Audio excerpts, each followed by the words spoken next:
Hey everybody, this is just going to be a quick little wrap-up lecture on the Victorians.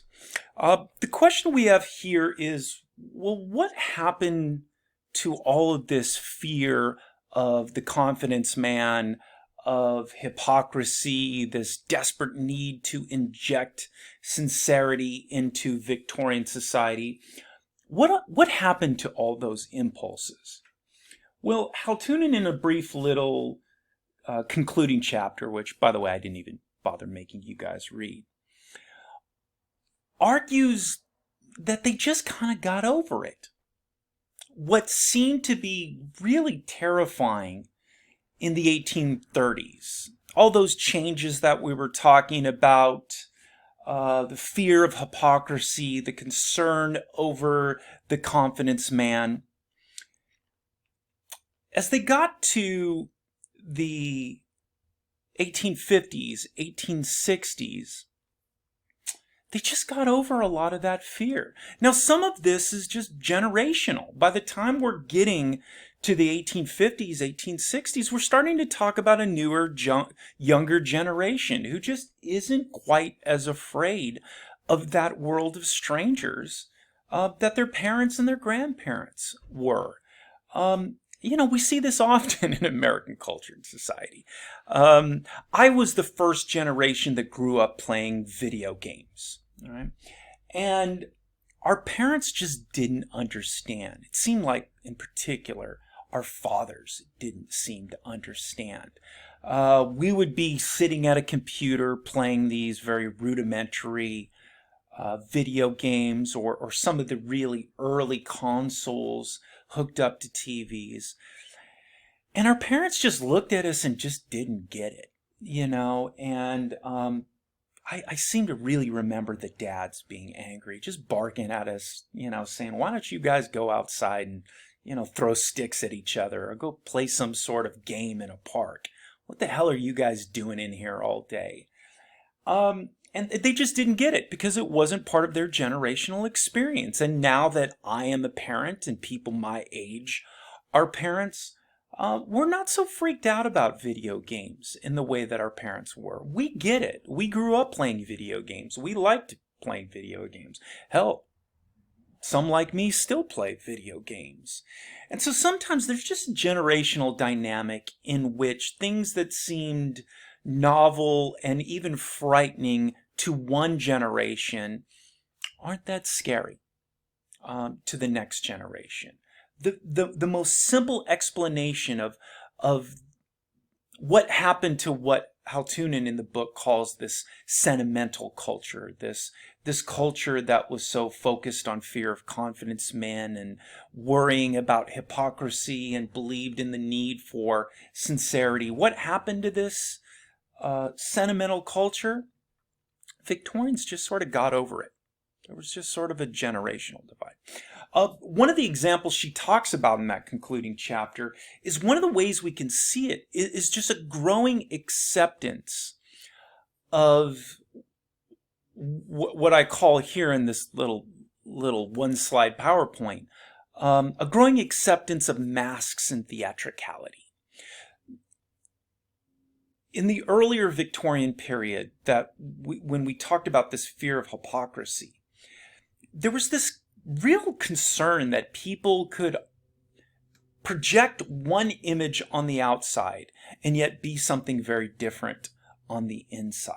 That was the problem with fashion. Fashion helped create a different exterior that could mask who a person was on the inside. Same thing with manners and etiquette. By the time we get to the 1850s, the 1860s, Haltunen tells us that this younger generation just came to accept that this was a natural part of life and society, that we all have roles that we play, that sometimes we can be something different on the outside than what we really are on the inside. What really matters is how we act on that outside. If we have some, dark side within us, but we keep it suppressed and just project goodness on the outside, that's good enough.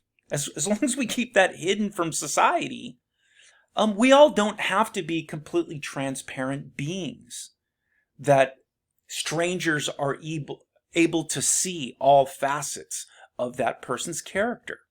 As long as we play our role, as long as we play our part, that's good enough. Right? As evidence of this, Altunen tells us that one of the things we see in the 1850s and 60s is a growing acceptance of theatricality. That this actually became sort of a parlor game within Victorian homes. And it started very simply, where it became a vogue to put on impromptu plays within the home. So you would invite people over to your house, and you would have a copy of a play, or maybe even a few copies of a play, say Shakespeare, Romeo and Juliet. And people at the party would all pick parts, and they would just read and act out their characters' parts. As time went on, this became more elaborate, where you could actually buy kits for particular plays that would include individual scripts for characters, some costuming, very rudimentary, like masks and things like that. Some even contained colored vials of water, and you were instructed in notes for it at a particular time in the play in the home to hold this jar of water in front of a light source like a candle, and it would project a particular color to make it even more theatrical. Green is traditionally a color of envy. So, for example, if there was a scene in which a character is manifesting some envious characteristic, you would hold up this green bottle in front of the light, and it would project that. Some of these kits became quite elaborate. Now, Haltunen tells us that, look, in the 1830s and the 1840s, this idea of inviting people into your home to play these seemingly hypocritical roles would have been problematic, and people wouldn't have liked it, and people wouldn't have participated in it. It all seems so hypocritical. It all seems like pretending to be something on the outside that you weren't on the inside. They just wouldn't have liked it. But she takes it, by the time as we get to the 1850s and 1860s, as you get this growing popularity of home theater, she takes it as a sign of a growing acceptance of just a general theatricality to life, a growing embrace that, we all wear masks. We all are something different on the outside than we truly are in the inside. But as long as we keep our negative impulses away from the public, hidden, masked, that's good enough. Society could function. We don't quite have to be so terrified of strangers. Don't get me wrong, the Victorians had a lot of the same fears that a lot of you discussed in your discussion forum question about fear of living in a world of strangers today. I'm not saying they suddenly embraced all strangers as if strangers were your best friends. I'm saying that, and Haltunen says that their understanding of strangers became a lot less fearful. Okay, much more like us today than, say, the Puritan fear of strangers that we talked about.